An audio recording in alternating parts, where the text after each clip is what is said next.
bien, les États-Unis et l'Iran ont bouclé ce lundi une première séance pour mettre fin durablement à la guerre au Moyen-Orient. Nous allons parler de ce dossier, mais aussi également sur son impact sur la stabilité énergétique dans le monde. Pour vous parler de ceci, nous avons le plaisir d'avoir avec nous ce matin monsieur l'ingénieur Nagui Victor, qui est aussi et également analyste politique. Bonjour monsieur l'ingénieur. Bonjour madame. Ravi de vous avoir parmi nous aujourd'hui, justement pour parler de ce paysage. Aujourd'hui, le monde entier s'attendait justement à la conclusion d'un accord. Ça fait quelques semaines qu'on parle de tractation, un peu plus d'espoir au cours de la semaine dernière.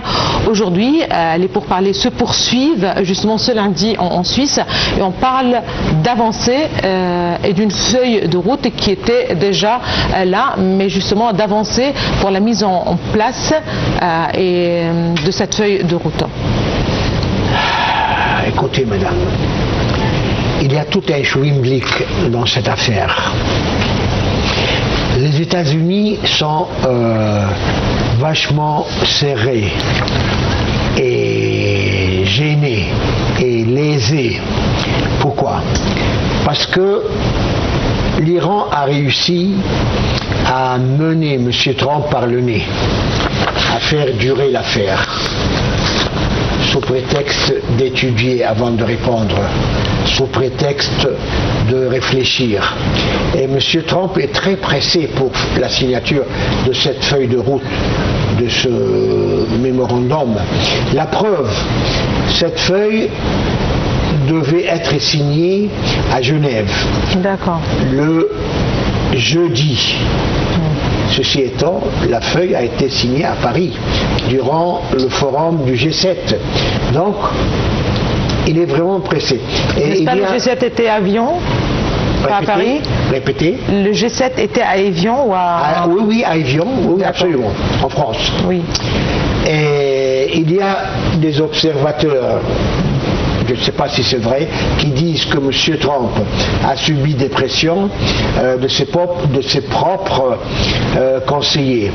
Il paraît que l'Institut Moody's a averti les États-Unis comme quoi ils allaient revoir leur économie à la baisse d'un côté. Deuxièmement, les agriculteurs américains ont le ministre des Affaires étrangères, comment il s'appelle? Bref. Kouchner? Non, avait promis de leur fournir les engrais le plus vite possible. Et troisièmement, le peuple commençait à hausser la voix à cause de la cherté de l'essence pour leurs voitures. Donc, le parti, les démocrates, liés avec quelques-uns des présidentielles, se sont liés ensemble pour poser une deuxième fois une loi au Congrès pour limiter et ligaturer. Donc vous voyez que plus ou moins il s'agit de cette pression à l'intérieur des États-Unis qui ont fait en sorte qu'on s'approche plus ou moins, c'est bien pour le monde, pour la conclusion d'un certain accord. Je rappelle justement, pour avoir aussi une certaine idée, je rappelle que les États-Unis et l'Iran ont repris des négociations à Genève avec une médiation internationale, surtout certainement pakistanaise, pour tenter de réduire les tensions et relancer un accord sur le nucléaire iranien qui, du côté américain, fait partie importante de cet accord. Les discussions portent aussi sur la sécurité régionale et le détroit d'Ormuz stratégique pour le pétrole mondial. Malgré les divergences, le dialogue reste en cours. Dans un contexte géopolitique particulièrement tendu au Moyen-Orient, les relations entre les États-Unis et l'Iran connaissent une nouvelle phase de négociations intensives centrée sur la stabilité régionale, le programme nucléaire iranien et la liberté de navigation dans les détroits d'Ormuz.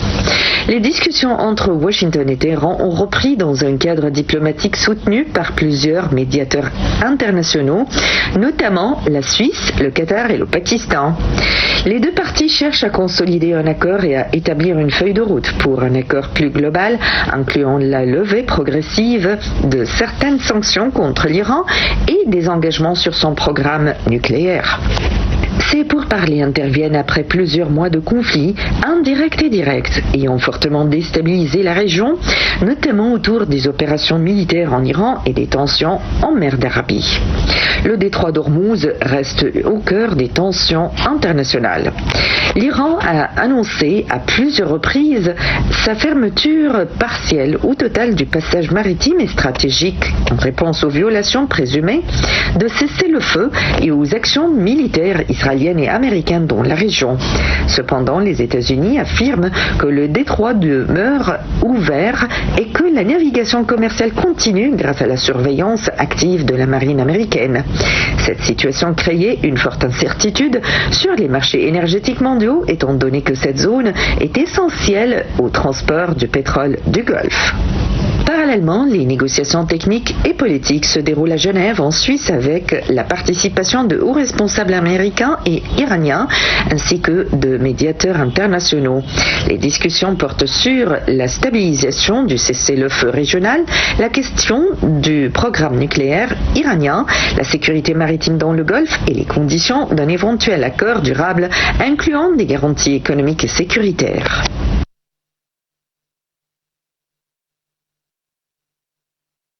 Eh bien, Monsieur Nagui Victor, on parle d'un mémorandum d'entente entre Washington et Téhéran. Par contre, il y a certains enjeux, beaucoup d'enjeux, il faut le dire, liés à ce mémorandum d'entente. Écoutez, madame, dans tous les 16 points, il y a 2 points clés là-dedans. Et ce n'est pas le nucléaire. Le nucléaire viendra à la fin. Oui, justement. À la fin.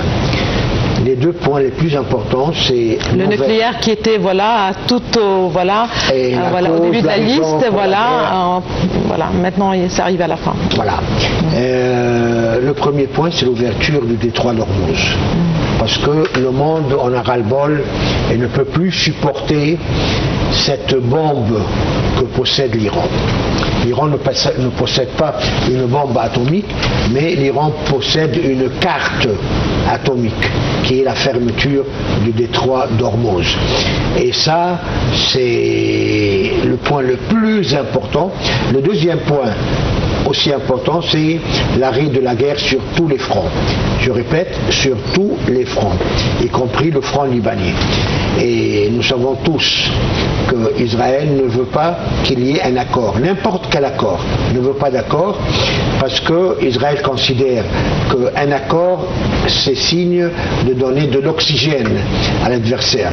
Donc, et ils n'ont pas encore fini leur mission. Ils veulent complètement détruire l'Iran, changer le régime, arrêter le programme des missiles balistiques et toute une liste d'affaires méchantes qu'ils voudraient réussir à faire. Et la signature de cet accord signifie plus ou moins la mort politique de M. Netanyahou. Pourquoi ? Parce que M.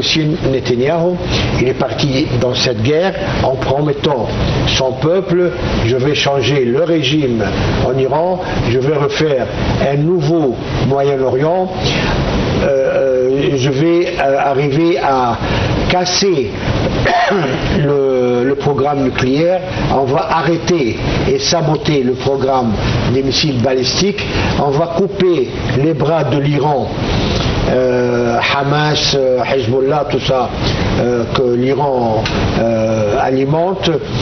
Et à la sortie, M. Netanyahou n'a rien eu à la sortie. il n'a rien gagné. Qu'est-ce qu'il va? Il va devoir rendre des comptes. Mais il a avancé sur le front libanais, il a gagné du terrain sur le front libanais, est-ce que c'est vrai? Et c'est ça le problème, madame. D'accord. Je vous dis que l'arrêt de la guerre sur tous les fronts. Et tant que Israël restera dans les 15 kilomètres qu'elle a grignoté sur le terrain libanais, le Hezbollah ne cessera pas de résister et d'attaquer Israël dans la zone libanaise. Ce qui fait que c'est un cercle vicieux, terrible. Et je ne sais pas si M. Trump, moi je doute très fort de cet homme. Il parle beaucoup, il change d'avis très vite et souvent, et puis il prétend avoir du pouvoir sur Israël, il leur demande de cesser le feu. Le lendemain, Israël tape plus fort. C'est Israël le vrai problème. Très bien. À un moment donné, est-ce que c'est l'Iran qui va faire des concessions concernant le Liban, concernant le Hezbollah? Non. Non. Non, non. Donc je vous dis, ce sont deux cartes que l'Iran détient. Le détroit d'Ormuz et l'arrêt de la guerre sur tous les fronts, y compris la Syrie, Gaza, Cisjordanie et tout. Alors c'est très compliqué, c'est très difficile. Et Israël fait tout pour saboter cet accord. Fait tout et fera tout pour saboter cet accord. Où est-ce qu'on va arriver? Je ne sais pas. Sinon, tout le reste, c'est pas compliqué.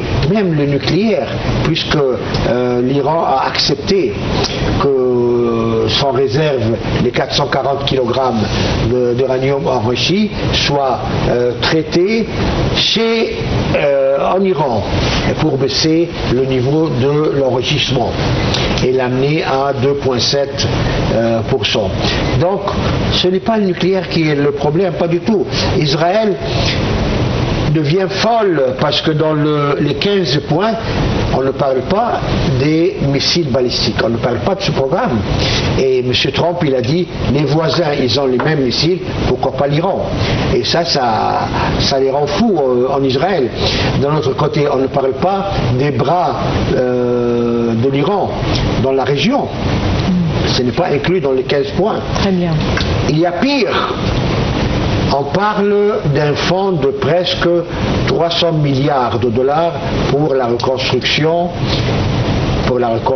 oui, et la réparation de tout ce qui a été cassé en Iran. Les États-Unis, ils ont dit, on ne paye pas un rond dans ce fonds. Mais on connaît tous qui va payer. Ce sont les pays ce sont les pays du Golfe à qui M. Rubio va faire un tour. Tu payes tant, tu payes tant, tu payes tant, tu payes tant. Voilà les 300 milliards de dollars, le fonds pour reconstruire ce qui a été cassé en Iran. Et ça encore, ça rend Israël et M. Netanyahu fous. Ils ne veulent pas de ça. Très bien. Le Caire a accueilli hier une réunion quadripartite qui a réuni justement Badr Abdelat, le chef de la diplomatie, avec les ministres des Affaires étrangères et de la Turquie, du Pakistan et de l'Arabie Saoudite. L'occasion certainement de parler de la situation actuelle, cette concertation entre l'Égypte et ses voisins, voilà les acteurs, si l'on peut bien, les médiateurs, voilà les premiers médiateurs dans ce conflit ou dans ce dossier, à quel point aussi on peut voir une vision plus ou moins claire de la situation. Il faut savoir une chose, madame. Le Moyen-Orient et les pays du Golfe, la situation après la guerre ne sera pas la même qu'avant la guerre. Pourquoi? Parce que les pays du Golfe, croyant faire confiance aux États-Unis, leur offrant du terrain pour construire des bases militaires chez eux, dans l'esprit que ces bases défendront la monarchie, il s'est avéré que ce n'est pas vrai. Mais c'est pour la sécurité nationale, voilà. Mais pas quand du on tout. parle de sécurité nationale, on parle aussi, il faut bien le rappeler, que l'Égypte a vraiment, tout au long de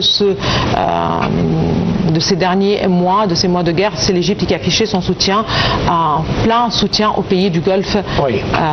Dans Mais cette moi, crise. je reviendrai à ce point.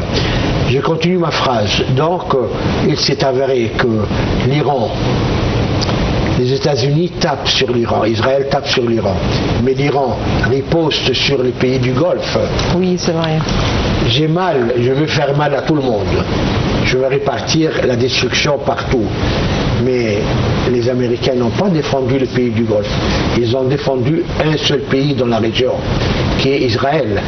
Donc les pays du Golfe, ils se sont rendus compte maintenant que la présence des Américains chez eux n'était pas à leur intérêt. Très bien. On parle à présent économie, puisque justement avec cet espoir lié à la conclusion d'un accord, ce sont les prix du pétrole qui ont chuté, voilà, qui ont changé un petit peu ce matin. Tôt ce matin, ça reste un point assez positif et ça donne de l'espoir pour les marchés mondiaux. C'est sûr. Mais vous savez que hier, le détroit d'Ormuz a été de nouveau fermé. D'accord. C'est ça le problème. Et je répète, c'est une carte atomique que l'Iran possède. Et ils ont fermé pourquoi le détroit d'Ormuz? Parce que Israël continue à taper sur le Liban.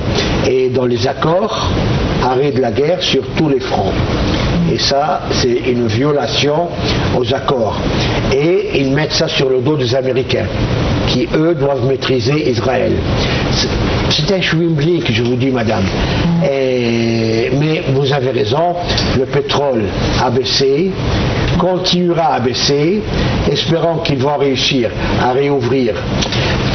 Qu'est-ce qu'il a déclaré hier, M. Trump? Il a dit, si le détroit d'Ormuz reste fermé, il va lui imposer justement des taxes. 20% voilà. du pétrole qui passera. Lui, vrai. il ne veut pas que l'Iran reçoive des droits de passage. Mais lui, il voudrait venir ici et prendre 20% du pétrole qui passe. Monsieur l'ingénieur Nagui Victor, vous êtes ingénieur et également analyste politique. Je vous remercie infiniment pour toutes ces précisions. Je vous remercie d'avoir été parmi nous ce matin.